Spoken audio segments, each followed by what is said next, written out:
जोबोद गोजोननाय मोनदों दिनै बे बेंटल ओनसोलाव बे राग मिउजिक एकाडेमिनि बानजायनायाव मोनसे वर्कशप खुंनाय लानाय जादों।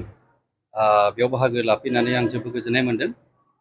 खोथाया बे जाहैबाय दिनै जोंनि बे ओनसोलाव नायोब्ला दिनै जेनोखि मिउजिकनि मोनसे स्पिरिट, बे स्पिरिटआ दिनै बिराद जौगानानै फैदों। एसे सिगांनि बाथ्राखौ जों सिन्था खालामनानै नायोब्ला बे ओनसोलाव मिउजिकनि बेबायदि परिबेस गैयामोन आरो बेबायदि सोलोंनायनि जेनोखि दिनै उन्दै 7 बोसोरनिफ्राय लानानै गथ'फ्रा दिनैहाय बेहाय बाहागो लाफैदों। बियो जोंनि थाखाय जोबोद बाख्नायजाथाव आरो मोनसे मोजां पजिटिभ बा मोजां थिंकिंआव फैदों होननानै जों सानो। आरो जेरैबायदि ओनसोलाव परिबेसा सान्थि फैबाय, बेबायदिनो दिनै बिभिन्न लाइनाव जों दिनै गथ'फोरनिफ्राय लानानै गिदिरसिमा गाव गावबागाव लाइनाव जों खारनायखौ नुदों। थिग बेबायदिनो दिनै बेंटलाव दिनैहाय फाइनाल बा जोबथा दिनै मावबादा।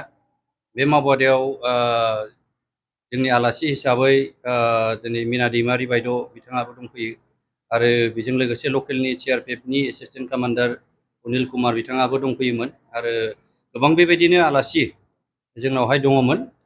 स्पेसियेलि आं गोजोननाय मोनदों दिनै गथ'फ्रा मा सोलोंदों, गारजेनफ्रा दिनै बांसिन कनसियास जानायखौ आं नुदों आरो। थिग बेबायदिनो गथ'खौ जेरै गाज्रि लामाजों बेबायदि उन्दै समावहाय बिभिन्न गाज्रि खामानियाव गेलेयो, बेखौ मोनसे डाइभार्ट खालामनानै दिनै गारजेनफ्रा सिन्था खालामनायखौ नायोब्ला निस्सय जोंनि बे ओनसोलाव बारा गोबाव नांला 2-3 बोसोरनि उनावनो गोबां बेबायदि जोंनि जेनाखि कालसारेल लाइनाव आरो क्लासिकेल होननानै बुङोब्ला मोनसे बाथ्राखौ जोङो गोसोखांनांगोन। क्लासिकेल गैयालासे गोबां मानसिया मेथाइ खनो, थिग बियो दिनैनो सिखारो गाबोननो गोमोरो मैखुन बारनाय बायदि। बबेबा गावनि गारांजों मोनसे मेथाइखौ लानानै टप बियो सिखारबाय, गोमोरबाय।